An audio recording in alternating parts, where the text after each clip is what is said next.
علي الأكبر صوت السيدة زينب سلام الله عليها. جاءوا لزينب، زينب الحسين علي الأكبر وخاف يموت، هاي آخر لحظات الحسين راح يموت. يقول خرجت من الخيمة ووضع 10 أصابعها وهي تنادي وولداه وعلياه.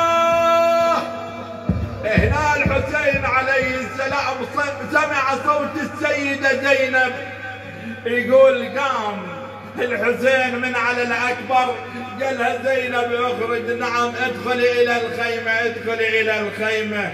ألا تعلمين إن خدرك الله الله، وين أهل الشرف، وين أهل الغيرة، وين أهل الحمية، وين اللي يدور على شرفه وعلى عرضه. قالها زينب ادخلي إلى الخيمة، ألا تعلمين إن خدرك أعز من ولدي علي.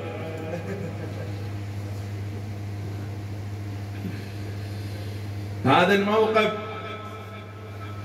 نعم قلت لك قبل قليل انه شوف الارتباط بينه وبين الحسين، السيدة زينب والحسين سلام الله عليها، فيخاف عليها. اذكر لك قضية بعد لابوها امير المؤمنين اللي رباها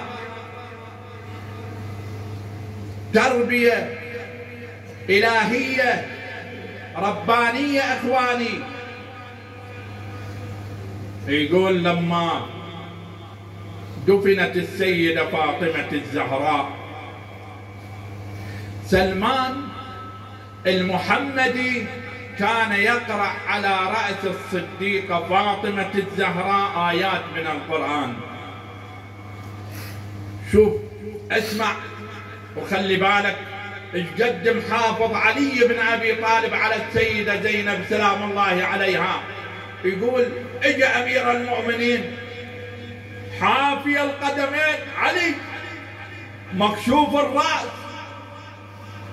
يا سلمان قم قم يا سلمان. قلت سيدي احرب وجهاد؟ قال لا يا سلمان. سيدي اوقعت الفتنه؟ قال لا يا سلمان. ما الخبر سيدي؟ قال هذه ابنتي زينب جاءت لتسلم على أمها فاطمة، وسلمان منا أهل البيت. لذلك الشاعر ينقل لنا هذه القضية شلون سبي السيدة زينب. أقول له يا علي تخاف على زينب أن لا يرى أحد شخصية السيدة زينب، فكيف بك لو نظرت إلى السيدة زينب وهي على بعير ضالع أثناء السبي؟ أنا مشيت درب ما مشيت، أنا مشيت درب ما مشيت، وشدت على خير فقيت، أو من قلة الوالد خاته شتم والده وانكر وصيته.